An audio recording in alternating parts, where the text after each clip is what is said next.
అందరికీ నమస్కారం. కువైట్కు కొత్తగా వస్తూ ఉన్న గృహ కార్మికులు ఇళ్లలో పనిచేసేదానికి వస్తూ ఉన్న ప్రవాసులు కానీ ముఖ్యంగా మన భారతీయ కార్మికులు ఎవరైతే ఉన్నారో public authority for man power కీలక ప్రకటన చేసింది. కువైట్కు కొత్తగా వస్తూ ఉన్న గృహ కార్మికులు ఎవరైతే ఉన్నారో ఇళ్లలో పనిచేసేదానికి వచ్చిన తర్వాత తప్పనిసరిగా ఆ ఇంట్లో 6 నెలలు అయితే పనిచేయాల్సి ఉంటుంది. 6 నెలలు వారంటీ పీరియడ్ ఉంటుందని చెప్పేసి public authority for man power అధికారులు వెల్లడించారు. అలాగే ఇది తెలియక చాలామంది ఇళ్లలో నుంచి పారిపోతూ ఉన్నారు. అలాగే మరొక యజమానికి బదిలీ అవుతున్నారని చెప్పేసి దీనివల్ల గృహ కార్మికులే నష్టపోతారని చెప్పేసి అధికారులు వెల్లడిస్తూ ఉన్నారు. ఎందుకంటే కువైట్లోని యజమానులు గృహ కార్మికుల పైన చాలా పెట్టుబడి పెడతారని చెప్పేసి టికెట్ కానీ అలాగే వాళ్ళకు ఆఫీసుల ద్వారా 800 దినార్లు 900 దినార్లు పెట్టుబడి పెట్టి తీసుకువస్తారు.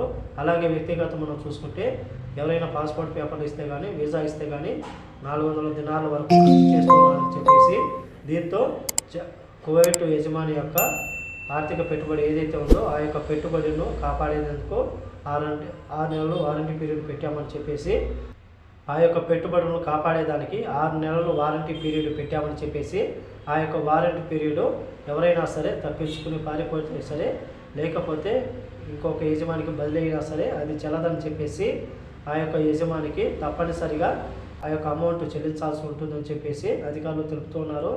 కాబట్టి కువైట్కి వస్తున్న మన భారతీయులు కార్మికులు ఎవరైతే ఉన్నారో ఈ యొక్క విషయాన్ని గుర్తుపెట్టుకోండి. అలాగే కువైట్లో ఉన్న యజమానులు డబ్బు పోతుందని చెప్పేసి అధికారులు ఇటువంటి ప్రకటనలు చేస్తున్నారు. కానీ కువైట్లోని ఇళ్లలో 8 లక్షల మంది పనిచేస్తూ ఉన్నారు. ఆ యొక్క 8 లక్షల మందికి సరైన భోజనం అందుతూ ఉందా, అలాగే వాళ్ళకు జీతం ఇస్తూ ఉన్నారా, అలాగే వారిపైన ఎటువంటి దాడులు జరుగుతున్నాయా లేదా, అలాగే సరైన సమయానికి నిద్రపోతున్నారా లేదా, రోజుకు ఎన్ని గంటలు పనిచేస్తూ ఉన్నారు, అలాగే వాళ్ళపైన దాడులు జరుగుతున్నాయి, అలాగే వాళ్ళను అన్యాయంగా చంపివేస్తున్నారు. వాటి గురించి అయితే ఒక ప్రకటన కూడా చేయడం లేదు. ఎంతసేపు కువైట్ యజమానులు డబ్బు పోతుంది వాళ్ళకు రక్షణ కల్పించేందుకు ఇటువంటి ప్రకటనలు చేస్తూ ఉన్నారు. ఇటువంటి ప్రకటనలు చూసినప్పుడు చాలా బాధ అవుతుంది. కానీ దేశంగానికి వచ్చాం కాబట్టి ఆ యొక్క దేశ చట్టాలను గౌరవించాల్సిన బాధ్యత మన పైన ఉంది.